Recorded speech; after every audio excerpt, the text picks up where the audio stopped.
Bonjour, je me présente, Jamaldine Mkhancha, nutritionniste, enseignant-chercheur à l'Institut de la nutrition, de l'alimentation et des technologies agroalimentaires de l'Université Constantine I et chercheur au sein du projet Urban Fosc domicilié à l'Université Constantine III.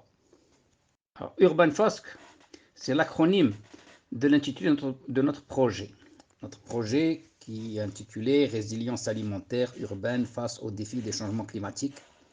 Ce projet a été sélectionné suite à l'appel à projet collaboratif de 2019 dans le cadre du programme FOSC pour Food Systems and Climate et il a été domicilié à l'Université de Constantine III. Urban FOSC est financé par la DGRSDT, la Direction générale de la recherche scientifique et du développement technologique, dans le cadre du programme FOSC. Assurer la sécurité alimentaire et nutritionnelle, agriculture durable, tout ça c'est un défi complexe qui touche de nombreux secteurs, disciplines et domaines politiques. L'adaptation au changement climatique nécessitera un changement systémique et une transformation des systèmes alimentaires mondiaux avec une approche plus holistique et intégrée. Cela relève à la fois de la sécurité alimentaire, de la sécurité sanitaire et de la sécurité énergétique. La place de l'énergie est évidente dans toute production et notamment la production de biens alimentaires. Les systèmes alimentaires, c'est-à-dire pour résumer les biens alimentaires, l'organisation de leur production, de leur distribution, de leur accessibilité et de leur consommation, n'ont de sens que si cela se conçoit avec la finalité de la préservation et de la récupération de la santé. L'OMS, en 1948, avait défini la santé comme un état de complet bien-être physique, mental et social. Et cela ne consiste pas seulement en une absence de maladie ou d'infirmité.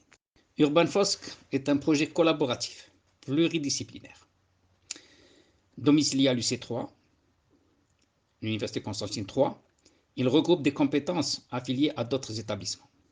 Sont réunis dans cette équipe des nutritionnistes, des spécialistes en sciences alimentaires. Les sciences alimentaires sont un vaste domaine scientifique. Nous avons avec nous des urbanistes et des climatologues. Dans notre programme, nous faisons appel à de nombreuses autres spécialités, à d'autres spécialistes. Notre équipe fait partie d'un consortium composé d'équipes du Kenya, d'Afrique du Sud, de France et des Pays-Bas pour mutualiser nos connaissances et comparer les cas d'études. Le but de notre projet consiste à caractériser notre système alimentaire en milieu urbain en prenant comme cas d'étude la ville de Constantine et les ménages qui y résident. Il consiste à décrire le rôle de chaque acteur ou groupe d'acteurs, les producteurs, les distributeurs, les consommateurs, les nombreuses activités de services telles que les banques, les assurances, les activités de recherche, les fournisseurs d'input.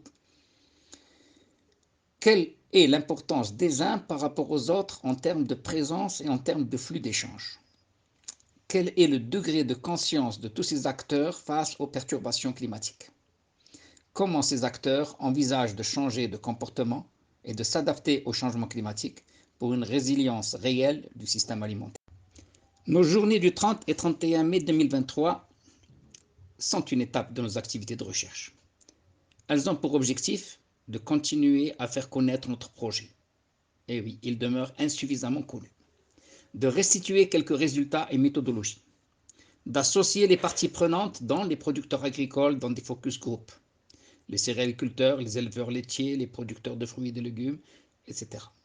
La filière halieutique, les commerces dans leurs multiples facettes, y compris l'informel dans l'alimentation.